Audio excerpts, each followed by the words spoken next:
Mesdames et messieurs, bonjour ou bonsoir, selon l'endroit où vous résidez. Ceci est à propos de l'interdiction de mise en scène d'opérations humanitaires pour donner soit du matériel de construction ou de la nourriture au Burkina Faso. Voir sur ma droite l'affiche. L'affiche donc qui dit ceci: Ibrahim Traoré interdit l'exhibition des personnes vulnérables.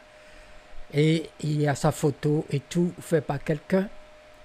Et vous avez la photo d'un certain nombre de matériels, du ciment, etc. Que donc l'on publie, en gros, après. Alors, ceci a retenu mon attention. Et pour aller un peu plus loin, des questions et réflexions que je partage avec vous.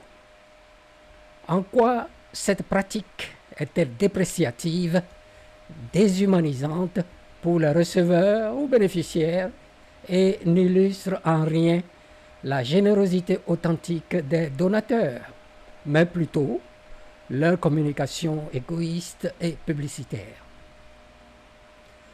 Cette pratique déprécie les bénéficiaires ou receveurs en les transformant en accessoires visuels, tels que vous le voyez, en exposant leur vulnérabilité pour servir de décor, ce qui les rend ou ce qui les réduit à des symboles de misère plutôt qu'à des personnes dignes de respect et d'aide discrète.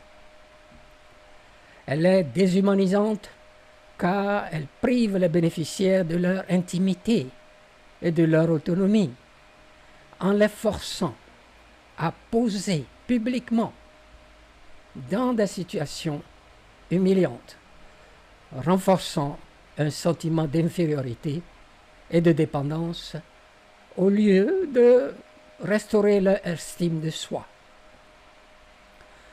Loin d'illustrer une générosité authentique, elle révèle une communication égoïste et publicitaire. Les donateurs, que ce soit les gouvernements ou des organisations, les ONG, etc., cherchent avant tout à valoriser leur image, gagner des likes, des votes ou une légitimité politique en instrumentalisant, la pauvreté au profit de leur propre visibilité.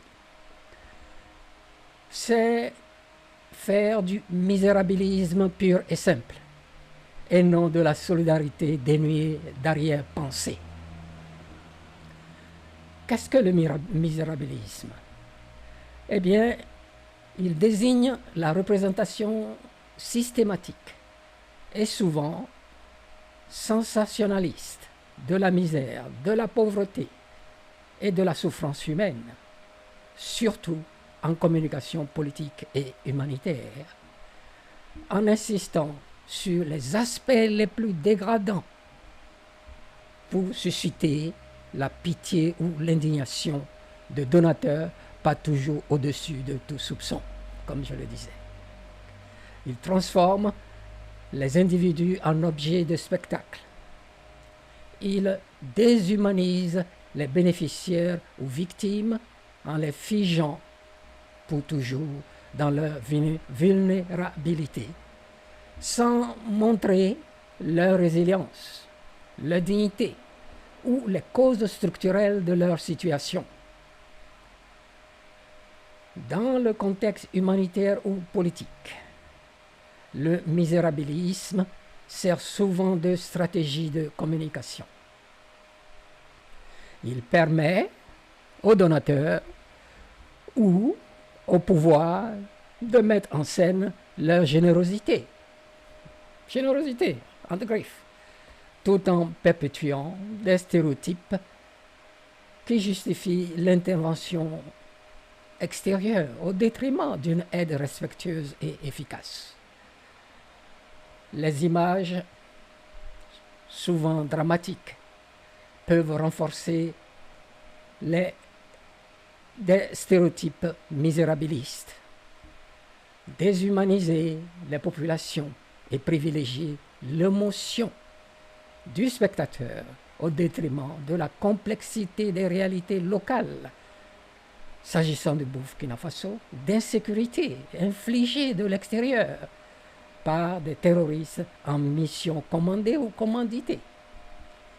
Messieurs, dames, considérant tout ce qui précède, comment ne pas saluer cette décision de MPSR2, ayant à sa tête le capitaine Ibrahim Traoré, la vulgariser sur le continent pour qu'enfin ces abus et exploitations indignes et déshumanisants cessent. Qu'en dites-vous? Partagez. Merci de m'avoir suivi et à plus pour un autre dossier. Je vous remercie.